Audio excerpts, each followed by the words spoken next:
പുസ്തകം 16-ാം അധ്യായം.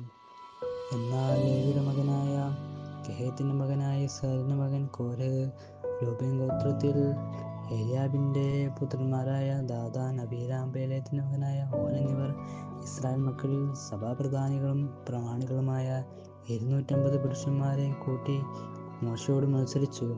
അവൻ മോശയ്ക്കും അഹരോനും വിരോധമായി കൂട്ടം കൂടി അവരോട്, സഭ ഒട്ടൊഴിയാതെ എല്ലാവരും വിശുദ്ധരാകുന്നു, യഹോവ അവരുടെ മധ്യേയുണ്ട്.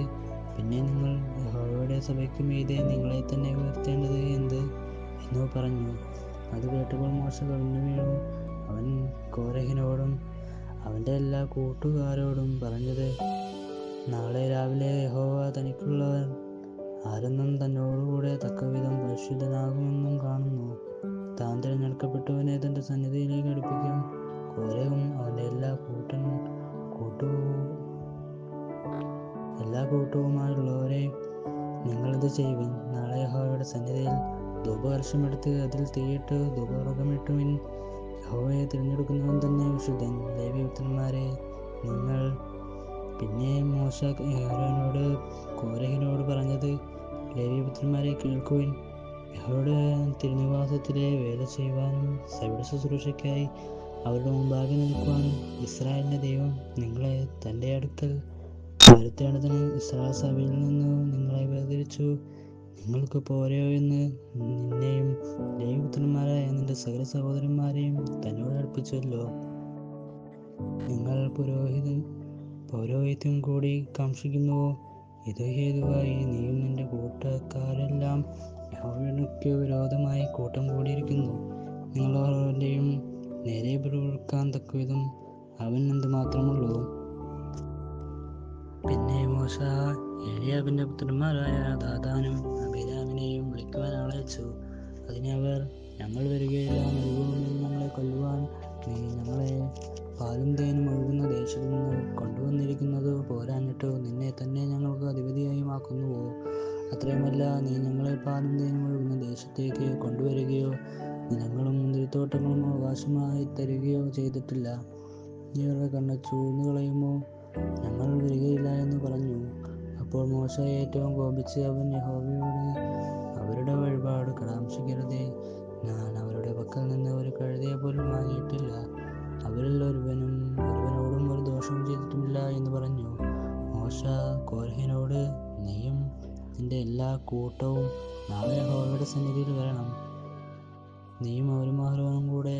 നിങ്ങൾ ഓരോരുവൻ താന്റെ ധൂപകലശമെടുത്ത് അവയിൽ ധൂപവർഗ്ഗമിട്ട് ഓരോരുത്തൻ ഓരോ ധൂപകലശവുമായി 250 കലശവും യഹോവയുടെ സന്നിധിയിൽ കൊണ്ടുവരുവിൻ. നീയും അഹരോനും കൂടി അവന്റെ ധൂപകലശവുമായി വരണം എന്ന് പറഞ്ഞു. അങ്ങനെ അവർ ഓരോരുത്തരും താന്റെ ധൂപകലശമെടുത്ത് തീയിട്ട് അതിൽ ധൂപവർഗ്ഗമിട്ട് മോശയും അഹരോനെയും സമാഗമന കൂടാരത്തിന്റെ വാതിൽക്കൽ നിന്നു. കോരഹ് അവർക്ക് വിരോധമായി സർവ്വസഭയ്ക്കും സമാഗമന കൂടാരത്തിന്റെ വാതിൽക്കൽ കൂട്ടിവരുത്തി. അപ്പോൾ അവരുടെ തേജസ് സർവ്വസഭയ്ക്കും പ്രത്യക്ഷമായി. യഹോവ മോശയോടും അഹരോനോടും, ഈ സഭയുടെ മധ്യയിൽ നിന്ന് മാറിപ്പോകുവിൻ, ഞാൻ അവരെ ക്ഷണത്തിൽ സംഹരിക്കും എന്ന് കൽപ്പിച്ചു. അപ്പോൾ അവർ കവിണ്ണു വീണു. സകല ജനത്തിന്റെയും ആത്മാക്കൾക്ക് ഉടയനായിരിക്കുന്ന ദൈവമേ, ഒരു മനുഷ്യൻ പാപം ചെയ്തു, നീ സർവ്വഭൂമിയോടും കോപിക്കുമോ എന്ന് പറഞ്ഞു.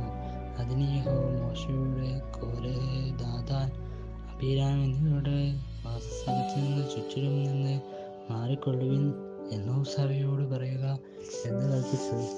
മോശ എഴുന്നേറ്റു ദാഥാന്റെയും അബീരാമിന്റെയും അടുക്കൽ ചെന്നു. ഇസ്രായേൽ മൂപ്പന്മാരും അവന്റെ പിന്നാലെ ചെന്നു. അവൻ സഭയോട്, നീ ദുഷ്ടമനുഷ്യരുടെ സകല പാപങ്ങളാലും നിങ്ങൾ സംഹരിക്കപ്പെടാതിരിക്കേണ്ടതിന് അവരുടെ കൂടാരങ്ങളുടെ അടുക്കൽ നിന്ന് മാറിപ്പോകുവിൻ, അവർക്കുള്ള യാതൊന്നിനെയും തുടരുത് എന്ന് പറഞ്ഞു. അങ്ങനെ അവർ കോരഹ്, ദാഥാൻ, അബീരാം എന്നിവരുടെ വാസസ്ഥലത്തിന് ചുറ്റിലും നിന്നും മാറിപ്പോയി. എന്നാൽ ദാഥാനും അബീരാമും പുറത്തു വന്നു. അവരും അവരുടെ ഭാര്യമാരും പുത്രന്മാരും കുഞ്ഞുങ്ങളും താന്താങ്ങളുടെ കൂടാരവാതിൽക്കൽ നിന്നു. അപ്പോൾ മോശ പറഞ്ഞത്, ഈ സകല പ്രവൃത്തികളും ചെയ്യേണ്ടതാകുന്നു. എന്നെ അയച്ചു. ഞാൻ സ്വയമേതായ ഒന്നും ചെയ്തിട്ടില്ല എന്ന് ഞങ്ങളിതിനാൽ അറിയും. സകല മനുഷ്യരെ മരിക്കുന്നത് പോലെ ഇവർ മരിക്കുകയോ സകല മനുഷ്യർക്കും ഭവിക്കുന്നത് പോലെ ഇവർക്ക് ഭവിക്കുകയോ ചെയ്താൽ യഹോവ എന്നെ അയച്ചിട്ടില്ല. എന്നാൽ യഹോവ ഒരു അപൂർവ കാര്യം പ്രവർത്തിക്കുകയും ഭൂമിയെ വായ്പിളർന്ന് അവരെയും അവർക്കുള്ള സകലത്തെയും വിഴുങ്ങിക്കളയുകയും അവർ ജീവനോടെ പാതാളത്തിലേക്ക് ഇറങ്ങുകയും ചെയ്താൽ അവർ യഹോവയെ നിരസിച്ചു എന്ന് നിങ്ങൾ അറിയും. അവൻ ഈ വാക്കുകളെല്ലാം പറഞ്ഞു തീർന്നപ്പോൾ അവർക്ക് കീഴെ ഭൂമി പിളർന്നു.